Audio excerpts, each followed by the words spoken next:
All right, g'day, hi, and welcome. Let's have a check on this. Okay, well, it's going. There's fire in there. There's fire in there. All right, it's that time of year, people. It's April 3rd, and we're still burning wood, but that stuff's a little bit on the green side.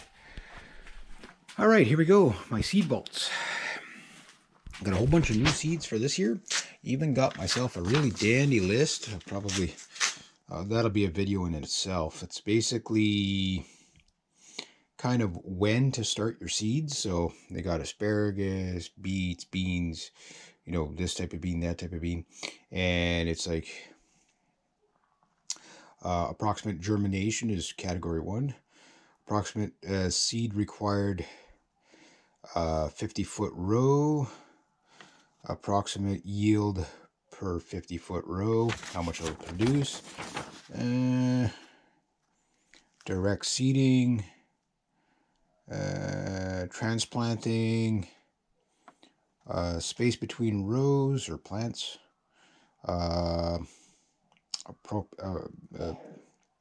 approximate depth, direct seed, early transplant, after frost, weeks to start ahead. So it gives you the one that I'm more interested in, the one is the weeks to start ahead, the last category. So basically what it is when I get my seeds started, it's, you know, some seeds take a lot. For example, hot peppers up here. If you're lucky, you'll even get a pepper. You got to start these things are like 120 days to, you know, to get them to go, or to what you call it, to get them.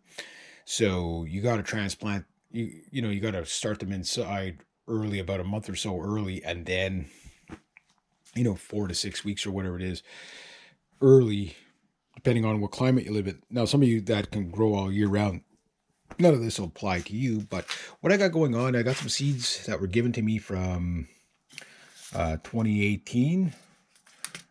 Some information on there, so I don't want to show you that. So and I got peppers, I got summer squash, tomatoes. Those are from onions, 20 leeks. I was just one of my clients was clearing out his seed vault. He said, "You want these?" Rather than me throwing them out. And I said, "Sure." And maybe they'll take, maybe they won't. I tried these last year. These are carrots. They worked really good. I got some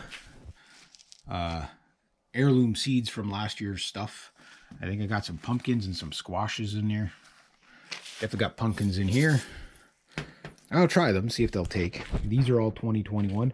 Date your packages so you don't end up with, when did I get that package? I don't know, this year, last year, the year before? I don't know. But those were in 2020. So I got a little bit of everything. I'm going to really do a focus. I just threw out my giant squashes like that. The 3 of them just went bad in the last pass. Started going bad about 2 weeks ago. So they lasted from October, November, December, January, February, early March. So that's pretty good. So I'm going to try to get a lot of these again this year. They were pretty good. So, and then I got other squashes, all kinds of watermelons. I'm going to try watermelons. And I got squashes of all types here. Got some pumpkins. I bought more pumpkins than I thought.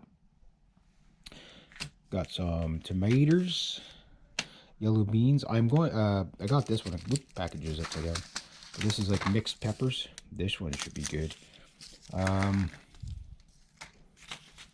You can see the variation in price, like $249.99, $329. What's this one? Buck 90 something. The peppers. So like seeds, you got to kind of hunt around for them, and they are kind of expensive in some places. $3.99 for the peppers. Yeah. The corn. What was the corn? The corn wasn't that bad. Let's see if it takes us here. $2.39. So there's almost like no two prices the same. The 99-cent stuff, I cleared out one store. Got these carrots. These will be interesting. All different color carrots. And I've got beets and rutabagas and turnips and tons of radishes. Yeah. Usually my radishes do good if I don't forget about them. And I got asparagus. Asparagus. I gotta find a place to put the asparagus so they can come back every year.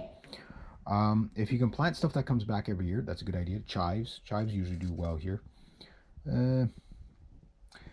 So hopefully this year I'll be a lot better set up than I was last year. But I didn't do too bad last year. I mean, that box was just full of vegetables. Forget how much, what did I weigh? I weighed all my vegetables. It was like, it was quite a bit. I did videos on it from last year. Got cauliflower, got all that. So I'm just basically sorting out what I got. I even bought some flowers for the bees. Those are always good to have around your garden. So what I'm going to do is sort out what I got, look at my list, see what I want to start. I'm also one of those, like with the packages that are like last year's packages, I'll start those early anyway. And if they make it, they make it. If they don't, they don't. But the goal is to get rid of the old packages first as much as possible. But depending on, like, I got a couple of bags of planting soil here, and I got some more over on the other side. So that should be more than enough to start. And I'm going to do something. I don't have the peat pellet pucks this year. I've got something a little different, which I'll show you that when I get rolling on that. But anyway, yeah, so what am I doing for time? Yeah, I guess I'll leave this bit. Can't see.